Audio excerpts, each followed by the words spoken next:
नमस्कार। हरी भूमि news bulletin में आपका स्वागत है। सबसे पहले नजर डालते हैं आज की प्रमुख हेडलाइंस पर। मनमोहन सिंह का अंतिम संस्कार आज। पाकिस्तान के खूंखार आतंकी की मौत।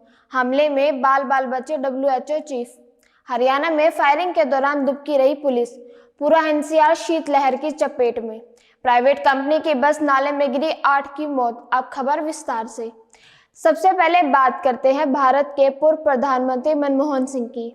पूर्व प्रधानमंत्री मनमोहन सिंह के सम्मान में केंद्र सरकार ने 7 दिनों के राष्ट्रीय शोक की घोषणा की है। डॉक्टर सिंह का पार्थिव शरीर अंतिम दर्शनों के लिए उनके निवास मोतीलाल नेहरू रोड के बंगला नंबर 3 में रखा गया है। पूर्व पीएम मनमोहन सिंह का पार्थिव शरीर कांग्रेस मुख्यालय में रखा जाएगा, जहां आम लोग और पार्टी कार्यकर्ता उन्हें श्रद्धांजलि देंगे। उनका अंतिम संस्कार आज होगा। उनकी बेटी अमेरिका से भारत पहुंच चुकी है। भारत के पूर्व पीएम डॉक्टर मनमोहन सिंह के निधन पर रूस, चीन, फ्रांस और अमेरिका समेत कई देशों के राजदूतों ने गहरा शोक जाहिर किया है। विश्व नेताओं ने मनमोहन सिंह के निधन पर शुक्रवार को शोक जताया और उन्हें एक उत्कृष्ट नेता बताया। राजदूतों ने भारत की प्रगति के प्रति मनमोहन सिंह की प्रतिबद्धता की सराहना की। भारत में फ्रांसीसी दूतावास ने कहा कि डॉक्टर मनमोहन सिंह के नेतृत्व ने भारत की वैश्विक स्थिति को मजबूत किया और फ्रांस के साथ संबंधों को मजबूत किया। भारत में रूसी राजदूत डेनिस अलिपोव ने कहा कि ये भारत और रूस के लिए बहुत दुख और शोक का क्षण है। अमेरिकी राजदूत एरिस गोरसेटी ने डॉक्टर मनमोहन सिंह को एक ऐसे नेता के रूप में याद किया जिन्होंने अमेरिका भारत संबंधों में एक ऐतिहासिक अध्याय की शुरुआत की। चीनी राजदूत जू फेईहोंग ने संवेदना व्यक्त करते हुए कहा कि डॉक्टर मनमोहन सिंह एक उत्कृष्ट नेता थे, जिनका भारतीय लोगों द्वारा व्यापक रूप से सम्मान किया जाता था। डॉक्टर मनमोहन सिंह के निधन पर दिल्ली स्थित ईरान के दूतावास ने भारत सरकार और लोगों के प्रति अपनी हार्दिक संवेदना व्यक्त की है। भारत में कई दूतावासों ने भी पूर्व प्रधानमंत्री सिंह को याद करते हुए तस्वीरों के साथ सोशल मीडिया पर पोस्ट डाले। अब बात करते हैं देश की राजधानी दिल्ली की।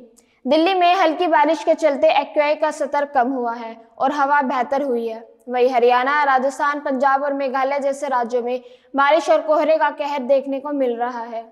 हिमाचल प्रदेश में भीषण शीतलहर को लेकर ऑरेंज अलर्ट जारी किया गया है। जम्मू कश्मीर और पंजाब में शीतलहर के लिए येलो अलर्ट है। पश्चिमी विक्षोभ के चलते उत्तर पश्चिम और मध्य भारत में आज मध्यम वर्षा, तूफान और ओलावृष्टि के होने की संभावना है। हिमाचल प्रदेश के कुछ स्थानों में 28 दिसंबर को भीषण शीत दिवस की स्थिति बनी रहने की संभावना है। पंजाब, हरियाणा, राजस्थान में भीषण शीतलहर की स्थिति रही और पारा सामान्य से कई डिग्री नीचे दर्ज किया गया।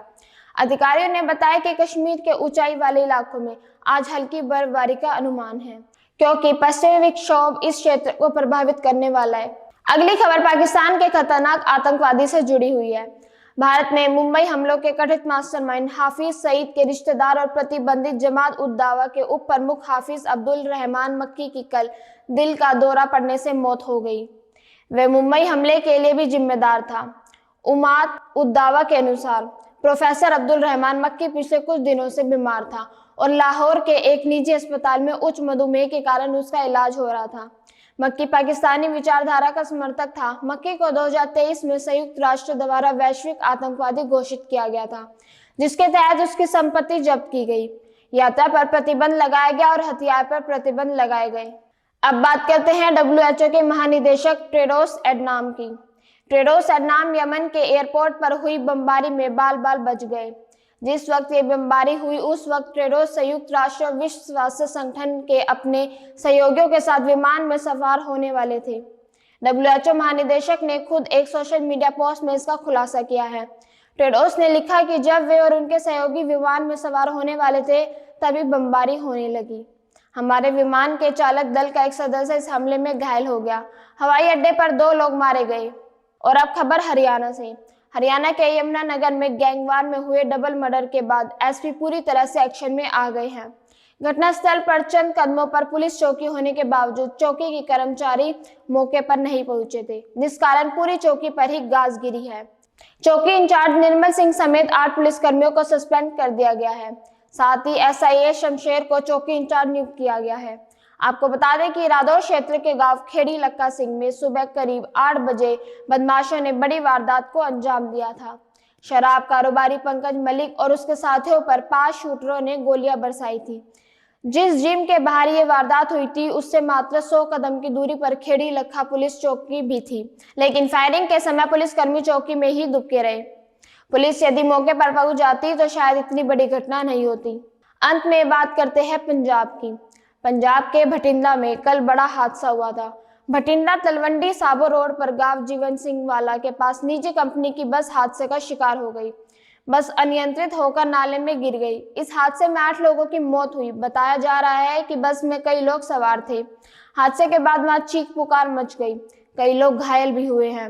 घायलों को तलवंडी साबो के अस्पताल में पहुंचाया गया है। वहीं कुछ घायलों का इलाज सिविल अस्पताल भटिंडा में चल रहा है। जानकारी के अनुसार भटिंडा में एक प्राइवेट कंपनी की बस कर्मचारियों को लेकर जा रही थी। दोपहर को छुट्टी होने के बाद बस गांव जीवन सिंहवाल के पास पहुंची तो नाले के ऊपर बने पुल पर अनियंत्रित होकर नाले में जा गिरी। हादसे की सूचना मिलते ही आसपास के लोग मौके पर जमा हो गए। इसके बाद घायलों को बाहर निकाला गया। ऐसी खबरों से जुड़े रहने के लिए देखते रहिए हरिभूमि टीवी। और अधिक विस्तार से जानना है तो हरिभूमि अखबार पढ़ें।